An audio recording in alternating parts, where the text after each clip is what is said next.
is RJP, Romeo Janata Party, and JJP, and it is Juliet Janata Party. Democracy उन्होंने define कैसे किया है? Government of the people, bye the people and for the people. तो क्या आपको लगता है कि डेमोक्रेसी आज की लाई हुई है? हेलो बच्चों, वेलकम टू एडु सिस्टर्स. आज हम पढ़ेंगे क्लास 9 सीरीज का chapter 1 what is democracy. And इस पार्ट में हम लोग पढ़ने वाले हैं what is democracy and roots of democracy. चलिए शुरू करते हैं.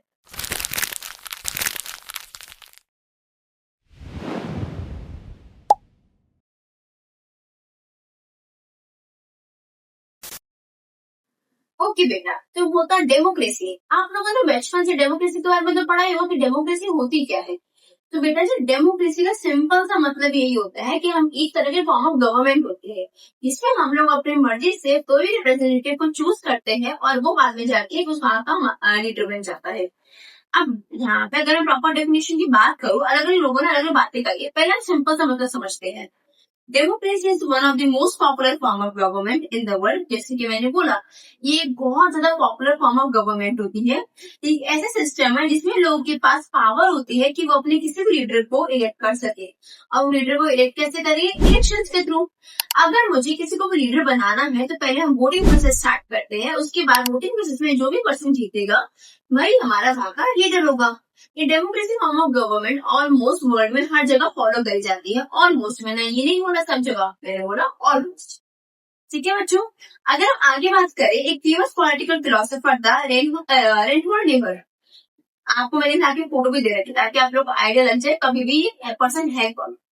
तो उसका कहना था कि man's capacity for justice makes democracy possible and man's capacity for injustice makes democracy unnecessary. थोड़ा वियर्ड लाइन है ना, कि समझ नहीं आ रही. चलिए अब हम इसको समझते हैं. रेनहोल्ड कहता है कि जो भी लोगों के पास इतने की पावर होती है कि वो फेयर डिसीजन ले सकते हैं. हम लोगों के पास इतनी बुद्धि, दिमाग, सब कुछ होता है कि हम लोग देख सके कि हमें क्या डिसीजन लेना है और ये नहीं लेना. और लेकिन हम लोग इंसान है तो हमारे पास गलतियां भी हो जाती है. तो so that but they also make mistakes. Very common thing. अब इंसान है, गलती तो करेगा. तो डेमोक्रेसी में क्या होना चाहिए? डेमोक्रेसी को देखना चाहिए कि इंसान गलती कर रहा है तो उसको न्याय भी, तो उसको न्याय मिलना चाहिए. किसके साथ गलत हो रहा है उसको न्याय जरूर मिलना चाहिए. ये नहीं है कि अगर उस इंसान ने किसी का मर्डर कर दिया और उसके बाद में कोई न्याय नहीं मिल रहा हो. हमें कुछ गलत काम किया है तो हमें उसके बदले में न्याय भी मिलना चाहिए. इतनी बात समझ आई? अगर नहीं है तब भी कोई बात नहीं. चलिए हम इसको और तरीके से थोड़ा समझते हैं. बेसिकली डेमोक्रेसी है क्या? ये वर्ड डिराइव ही कहाँ से हुआ है बेटा जी? ये वर्ड जो डिराइव हुआ है एक एंशिएंट ग्रीक वर्ड था जिसका था डेमोक्रेटिया. डेमो का मतलब होता है पीपल, क्राटोस का मतलब होता है पावर और रूल. डेमोक्रेसी का मतलब बन गया रूल बाय द पीपल. कि जहाँ पे लोगों ने ही रूल किया है. यहाँ पे माने एक ही बंदा लीड करता है, लेकिन उस लीडर को भी किसने सिलेक्ट किया? हम लोगों ने. मान लीजिए हमें कोई पर्सन का लीडर, हमने उसको चूज कर लिया, हमें फिर भी समझ में नहीं आ रहा है, हमें पसंद नहीं आ रहा. लोगों के पास इतनी पावर है कि वो उसे हटा भी सकते हैं. चलिए, आई होप अब तो आपको समझ में आ ही गया होगा. तो क्या आपको लगता है कि डेमोक्रेसी आज की लाई हुई है? नहीं बेटा जी, डेमोक्रेसी एक्चुअली बहुत पुरानी चीज है. एंशिएंट टाइम्स में भी डेमोक्रेसी थी हमारी. ग्रीस में जो एशियंस थे वहां पे उस टाइम पे डेमोक्रेसी सबसे बेस्ट एग्जांपल दिया गया. वो कैसे? बेटा जी, वहां पे बड़े एडल्ट्स को वोट देने का पूरा के पूरा राइट था. रिच एंड पुअर सिटीजन्स के पास इक्वल वोटिंग राइट थी. मतलब चाहे वो अंबानी हो या फिर कोई भी एक गरीब इंसान ही क्यों ना हो. यहाँ पे मैं बात करूँ, जैसे अंबानी हो गया, यहाँ पे ये अंबानी है और यहाँ भी एक पुअर इंसान है जिसका नाम है मुकेश. अब मुकेश के पास बिल्कुल भी पैसा नहीं है, लेकिन अंबानी के पास और मुकेश के पास, दोनों के पास इक्वल वोटिंग राइट है. अगर क्या है, सिटीजन कोई भी अपनी असेंबली में बोल सकता है. असेंबली ये स्कूल की असेंबली, मैं असेंबली की बात कर रही हूँ जैसे कि लोकसभा, राज्यसभा. उस टाइम पे सब तो नहीं होता था. तो बेटा जी, असेंबली जहाँ पे सब लोग गैदर हो रहे हैं, हम लोग उसको असेंबली बात कर रहे हैं. वहां पे लोग अपनी इच्छा से बोल सकते थे. आगे आता है कि पीपल लोग जो है अपना डिसीजन डायरेक्टली ले सकते हैं, किसी को भी रिप्रेजेंटेटिव चूज करके है. अब मैंने कोई भी पर्सन चूज किया, मेरी इच्छा से ही हुआ ना. ये तो है नहीं कि अपनी मर्जी से कोई भी आके लीड करने लग गया. बेटा जी, नेपोलियन ने अपनी तरफ से आके लीड किया था. ऐसे और भी बहुत सारे लीडर्स है जो अपनी तरफ से आके लीड कर रहे थे. लेकिन डेमोक्रेसी में ऐसा कुछ नहीं होता है. डेमोक्रेसी में लोग अपनी तरफ से आते हैं, लोग लीडर्स अपनी तरफ से आते हैं और लोग उनमें से चूज करते हैं कि कौन सा उनके लिए बेस्ट है. और उसको हम बोलते हैं डायरेक्ट डेमोक्रेसी. डायरेक्ट डेमोक्रेसी के बारे में आगे और डिटेल में भी पढ़ेंगे।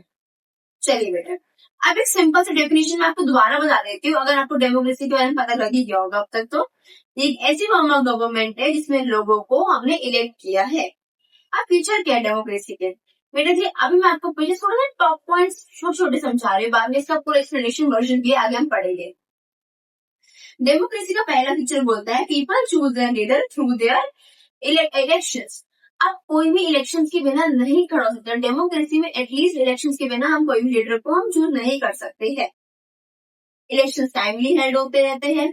अब इलेक्शन आप लोगों को पता होगा 5 साल में होते हैं, कई जगह 6 साल में भी होते हैं, तो हमें टाइमली एटलीस्ट वो हेल्ड होते रहते हैं। और 5 साल 6 साल का पीरियड इससे लिया जाता है, हर इंसान को टाइम लग जाता है कुछ ना कुछ चीजें कंप्लीट करने में।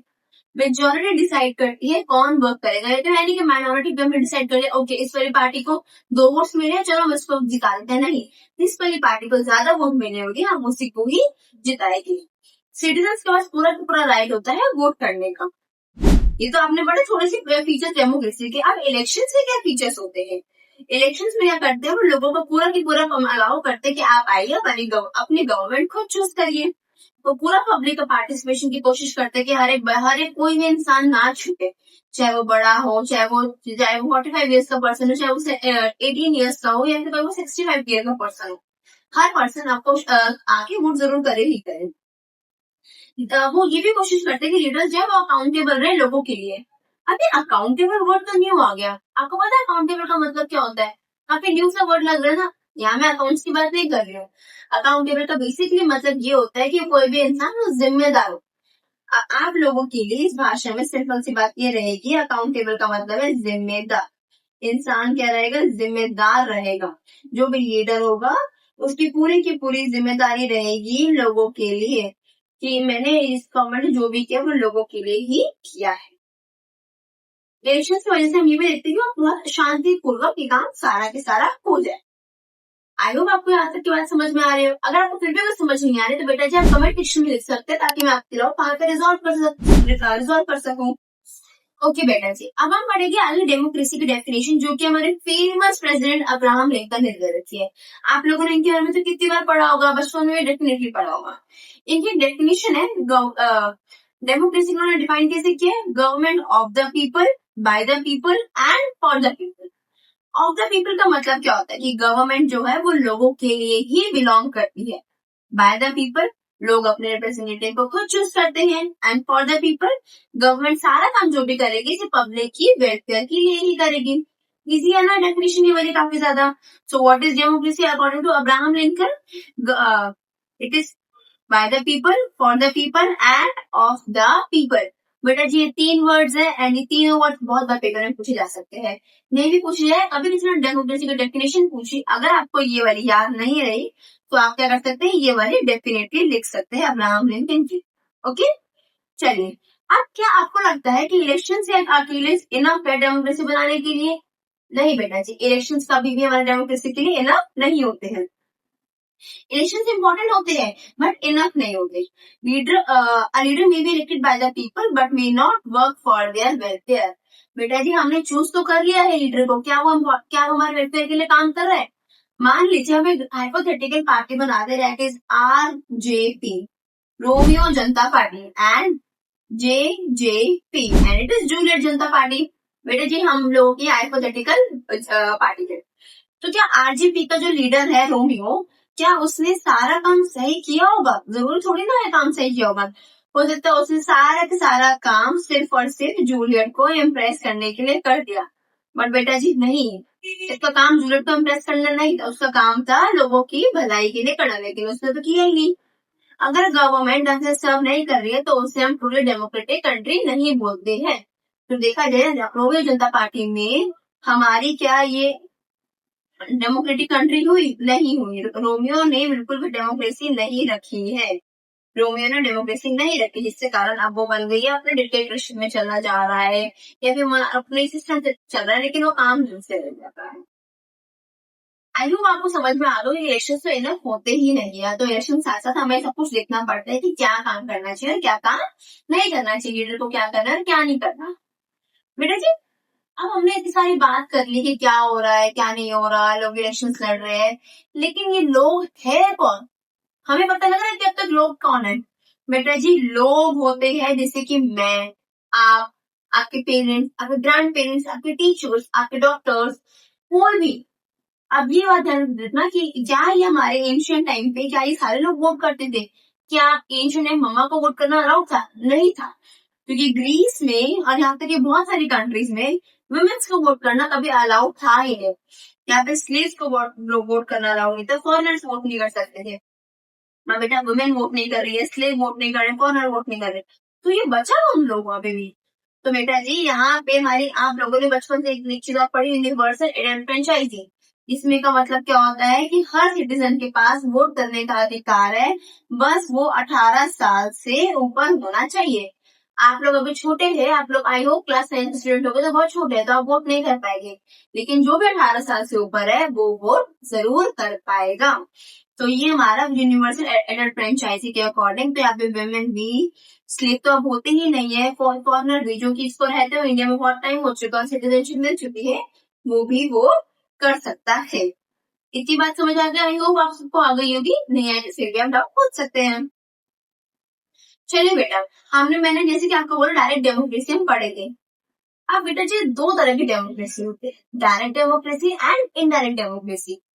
अब इनडायरेक्ट मैंने लिखा है यहाँ पे। अब बेटा जी, रिप्रेजेंटेटिव को ही हम इनडायरेक्ट डेमोक्रेसी बोलते हैं। तो बेटा जी, जो डायरेक्ट डेमोक्रेसी होते हैं, इसमें सिटीजन से होते हैं, डायरेक्टली पार्टिसिपेट करते हैं।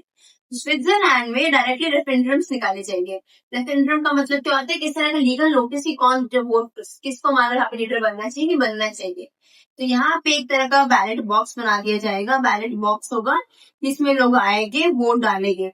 और बेटा जी, स्विट्जरलैंड में बैलेट बॉक्स ही होता है और इसमें सब लोग आके वोट करते हैं और देखते हैं कि कौन यहाँ के लीडर बनेगा, नहीं बनेगा। क्या हमारे इंडिया में बैलेट बॉक्स है? नहीं बेटा, इंडिया में बैलेट बॉक्स हमारा है ही नहीं। ये तो हमारा सिर्फ स्विट्जरलैंड में ही फॉलो होता है। रिप्रेजेंटेटिव डेमोक्रेसी में क्या होता है, जिसमें लोग इलेक्ट करते हैं और वो उसके बाद एक पर्सन आता है, वो देखता है कि क्या करना चाहिए, क्या नहीं करना चाहिए। बेटा जी, यही पर्सन यहाँ का लीडर होता है। जैसे कि हमने यहाँ पे नाम लिया, इसका क्या है, रोमियो। रोमियो यहाँ का लीडर है। और हमारी इंडिया जो होती है वो डेमोक्रेसी फॉलो करती है। और यहाँ पे अगर मैं बात करूं, तो यहाँ पे एमपी और एमएलए के इलेक्शंस भी लड़े जाते हैं। इसमें जैसे रोमियो के अंडर के पार्ट आ गए, तो जैसे कि मैं बोलूं, हीर हो गई, रांझा हो गया, तो ये सारे हमारे के एमपी एमएलए हमने रैंडमली उनकी नेम ले लिया है। और बेटा, हमने रिप्रेजेंटेटिव डेमोक्रेसी क्यों चूज करी है? क्योंकि पॉपुलेशन हमारी यहाँ पे बहुत ज्यादा रहती है। ओके, और एक्सप्लेनेशन वर्जन हम आगे भी पढ़ेंगे। बेटा जी, मेजोरिटी रूल या माइनॉरिटी राइट्स। अब यहाँ पे देखा जाए, मेजोरिटी ही सबसे ज्यादा रूल करती है। क्या मैं दो लोगों वाले पर दो लोग जिसके हो गए वोट करने वाले, इसमें से दो ही लोग मिले हैं, क्या मैं उसको जिताऊंगी? नहीं, मैं वही पार्टी जीतेगी, वही पार्टी रूल करेगी जिसमें ज्यादा वोट होंगे, मतलब 100:10। ऑब्वियसली 100 जीतेगा, नॉट ओनली 10। और बेटा, साथ ही साथ माइनॉरिटी के राइट्स पे भी वर्क किया जाएगा। माइनॉरिटी के राइट्स भी प्रोटेक्ट होने चाहिए, क्योंकि बहुत सारे मेजोरिटी रूल्स में आने के बाद हम लोग क्या करते हैं, माइनॉरिटीज को भूल जाते हैं। तो हमें लीडर हमेशा ऐसा ही चूज करना चाहिए जो कि हमारे माइनॉरिटीज के राइट्स का भी ध्यान रखे। इतनी बात समझ आई आप लोग को? आगे चलिए, आगे पढ़ते हैं। Restrictions on election. बेटा जी, इलेक्शन में क्या रिस्ट्रिक्शंस होंगे? अरे सोचने वाली बात है ना, मैं कब से बोल रही हूँ इलेक्शन इलेक्शन इलेक्शन होनी चाहिए, हमें डायरेक्ट डेमोक्रेसी है, इनडायरेक्ट लोग इलेक्ट कर रहे हैं, लोगों को वोट करना चाहिए। क्या सब वोट कर सकते हैं? क्या कोई भी आगे लीडर बन जाएगा? क्या मैं भी लीडर बन जाऊंगी या क्या आप लीडर बन जाएंगे? पॉसिबल तो नहीं है ना। बेटा जी, कोई भी क्रिमिनल आगे लीडर तो नहीं बन सकता। तो वही हमारे कुछ रिस्ट्रिक्शन दे रहे हैं, जैसे कि उसको एक basic minimum age criteria follow करना ही पड़ेगा। 18 साल का लीडर नहीं होते, मिनिमम मिनिमम तो उसे 25 साल का होना ही पड़ेगा। सॉरी, मैंने रुपीज का साइन बना दिया गलती से। चलिए, और उसका कोई भी क्रिमिनल केस नहीं होना चाहिए। और साथ ही साथ लोगों, the word people may not include every person in the country. बेटा जी, सब लोग नहीं हो गए, आप लोग अभी वोट नहीं कर सकते, आप लोग 18 साल से नीचे हैं, जैसे आप लोग 18 साल के ऊपर हो जाएंगे आप लोग वोट कर सकते हैं। इतनी बात समझ में आई? चलिए बेटा, आगे पढ़ते हैं रूट्स ऑफ डेमोक्रेसी। अब बेटा, रूट्स ऑफ डेमोक्रेसी क्या है? हमारे यहाँ पे डेमोक्रेसी आज की नहीं है। मैंने आप लोग ग्रीस के बारे में बताया कि एथेंस वगैरह थी। अब इंडिया में डेमोक्रेसी क्या थी बेटे जी? सभा और समिति। सभा और समिति की वजह से हमारे बहुत सारे लोग इकट्ठे बैठ जाते हैं और यहाँ पे सब लोग बैठकर पार्टिसिपेट करते हैं। कुछ भी कोई दिक्कत है तो बातचीत करेंगे। डिसीजन हमेशा कंसल्टेशन के थ्रू लिया जाता है और लोगों के उसमें सारे के सारे लोग मानते ही मानते हैं। और ये ट्रेडिशन जो है नया डेमोक्रेसी का फॉर्म करता है। आप लोगों ने एक वर्ड शुरू से शायद पढ़ा भी होगा, वसुधैव कुटुंबकम। बेटा जी इस वर्ड का मतलब होता है the world is one family. आप लोग यहाँ पर देख सकते हैं, despite of being different religion the world is one family. हम यहाँ पे क्या प्रमोट करते हैं बेटा जी? इक्वालिटी को प्रमोट करते हैं, यूनिटी को प्रमोट करते हैं और कलेक्टिव वेलफेयर को भी। इससे ये दिखाता है कि हम लोग में डेमोक्रेसी कितनी ज्यादा है। हम सबको एक साथ ही इक्वल ट्रीटमेंट करते हैं। सभा और समिति बेटा जी वैदिक पीरियड में आ गई थी। अब यहाँ पे पहले के टाइम पे सभा, जिस तरह आप लोग पिक्चर में देख सकते हैं कि सभा की तरह यहाँ पे लोग बैठ गए, कोई भी दिक्कत होगी आपस में डिस्कशन करेंगे। ये वैदिक पीरियड चल रहा है, यहाँ पे ऋषि मुनियों के बाद उस टाइम पे ज्यादा सुनी जाती थी। पब्लिक मैटर हो गए, लोगों की किंग की एडवाइस हो गई। किंग भी यहाँ तक कि कभी कभी एक्सपेक्ट करता था कि लोगों को क्या मानना है, क्या लोग डिसीजन ले पा रहे हैं, नहीं ले पा रहे हैं। अगर कुछ अच्छा लोगों के लिए है तो लोग भी अपने पॉइंट ऑफ व्यू रख सकते हैं। और इस चीज को हम लोग क्या करते थे, काफी प्रमोट करते थे ताकि लोग अपने पॉइंट ऑफ व्यू रख सके। राजा को क्या पता जनता को क्या चाहिए, इसलिए वो जनता को बोलते थे आप अपने पॉइंट ऑफ व्यू भी रखिए। अब बेटा महाजनपद क्या होते हैं? वो 600 BCE से 400 BCE के टाइम के थी। अब यहाँ पे बड़े बड़े किंगडम्स थे और यहाँ पे बड़ी बड़ी क्या करते थे, पब्लिक आपस में बैठती थी। वो स्टेट जैसे कि बल्जीस, ये सारे Republic form of government follow करते थे और यहाँ पे रूलर्स इलेक्ट करे जाते थे। मोनार्की सिस्टम में, इधर हेरेडिटरी सिस्टम में, इधर की राजा का बेटा राजा बनेगा। और डिसीजन जो थे वो डिबेट्स के थ्रू लिए जाते थे। मतलब कोई भी डिसीजन हो गया, डिस्कशन और डिबेट वगैरह होती थी। अब जैसे कि मैंने बोला वज्जी, अब वज्जी है क्या बेटा जी? वज्जी हमारा वैशाली में है और यहाँ पे वज्जी कॉन्फिडरेंसी है, विच मीन्स हमारे डेमोक्रेटिक कंडीशन के लिए बहुत ज्यादा माना जाता था। यहाँ पे रेगुलर असेंबली भी होती थी। अब ये देखो वज्जी में, मैंने बोला वैशाली में, अब वैशाली कहाँ पे है बेटा जी? ये बिहार में है। और यहाँ पे डिसीजन म्यूचुअल एग्रीमेंट के थ्रू लिए जाते थे और यहाँ पे पूरा की पूरा फेयर रिप्रेजेंटेशन था। मतलब मैं भी बोल सकती हूँ, आप भी बोल सकते हैं, आपके पापा भी बोल सकते हैं, आपके ग्रैंडफादर भी बोल सकते हैं और कोई भी बोल सकता है। यहाँ पे सबको बोलने के लिए अलाउ था। सक्या रिपब्लिक, सक्या रिपब्लिक क्या थी? हमारी सक्या रिपब्लिक भी डेमोक्रेसी को बहुत ज्यादा फॉलो करती थी। यहाँ पे राजा जो था, लोगों it was chosen by the assembly of elders. यहाँ पे लोगों ने चूज किया उसको। लीडरशिप हमारे डिस्कशन और डिसीजन मेकिंग पे ली जाती थी। तो हम देख सकते हैं पहले के टाइम महाजनपदास, वज्जीस, सक्या रिपब्लिक बेटा जी सब की सब क्या करते थे, डेमोक्रेसी को बहुत ज्यादा फॉलो करते थे। अब यहाँ के टाइम पे पंचायत सिस्टम, आज के टाइम पे पंचायत सिस्टम आज भी लोकल गवर्नमेंट में करा जाता है। पंचायत का मतलब भी क्या बेटा जी? एक वर्ड है पंच, पंच का मतलब होता है 5। यहाँ पे हमेशा एक हेड होता है और उसके अंदर 5 लोग होते हैं। बेटा जी ये मिलके काउंसिल बनाते हैं, ये हमारी काउंसिल है। और ये कुछ भी दिक्कत होगी तो एक सरपंच अकेला नहीं, इसका जो लीडर होता है उसे हम सरपंच बोलते हैं। सरपंच अकेला नहीं, पूरी काउंसिल मीटिंग साथ बैठता है और इन सारे लोगों के प्रॉब्लम को रिजॉल्व करता है, डिस्प्यूट सॉल्व करेगा। कोई भी कम्युनिटी का डिसीजन होगा वो देखेगा, विलेज एडमिनिस्ट्रेशन भी देखेगा और हमारे जस्टिस भी डिलीवर करता है। और ये ज्यादातर हमारी लोग इसे बोलते हैं लोकल सेल्फ गवर्नमेंट। अब यहाँ पे हमारा जस्टिस, वेलफेयर सब चीजें देखी जाती है। लोगों का पूरा की पूरा पार्टिसिपेशन होता है। और डिसेंट्रलाइजेशन, बेटा डिसेंट्रलाइजेशन का मतलब होता है जब सेंट्रल गवर्नमेंट और स्टेट गवर्नमेंट अपने कुछ पावर्स लोकल गवर्नमेंट को देती है, उसे हम डिसेंट्रलाइजेशन बोलते हैं। और ये ट्रेडिशन आज भी इंडिया में कई जगह फॉलो करा जाता है। अगर आप लोग शहर में रहते हैं तो आपस में गाँव में कोई भी रिलेशन होगा तो आप उनसे जरूर पूछना कि क्या वहाँ पे कोई सरपंच है, और अगर होगा तो जरूर आपको पता लग जाएगा कि सारे सिस्टम आज भी इंडिया में प्रैक्टिस होती है। पहले के टाइम पे हमारी सभा, समिति, पंचायत बहुत सारी चीजें होती थी। रिपब्लिक से वजीर और सक्या, ये सारी हमारे कलेक्टिव रूल करते थे। लोकल सेल्फ गवर्नमेंट और ये सारी चीजें हमारी फॉलो करी जाती थी। बेटा जी उस टाइम पे गुप्ता एम्पायर में बहुत ज्यादा फेमस था। गुप्ता एम्पायर फेमस होने के टाइम पे जैसे बहुत ज्यादा लीड करते थे, वो मानते थे कि उस टाइम पे आर्ट, ट्रेडिशन एंड साइंस, ये सारी चीजें बहुत अच्छे से फॉलो करी जाती थी। और जिस कारण हमें पता लगता है कि हमारे इंडिया में डेमोक्रेसी शुरू से ही है, आज की नहीं है, बहुत टाइम पुरानी से। आई होप आपको यहाँ तक का पार्ट समझ आ गया होगा। तो कोई भी डाउट हो तो आप मुझसे कभी भी पूछ सकते हैं। आप बस कमेंट सेक्शन में अपना क्वेश्चन पूछना है, अगर मैं आपको वहां पे जरूर उसका रिप्लाई दूंगी। चलिए बच्चों, आज की क्लास हम यही खत्म करते हैं और इसका नोट्स आपको डिस्क्रिप्शन में लिंक होगा, वहां पे मिल जाएगी। और आगे आने वाले पार्ट्स के लिए फॉलो करें एडू सिस्टर्स को।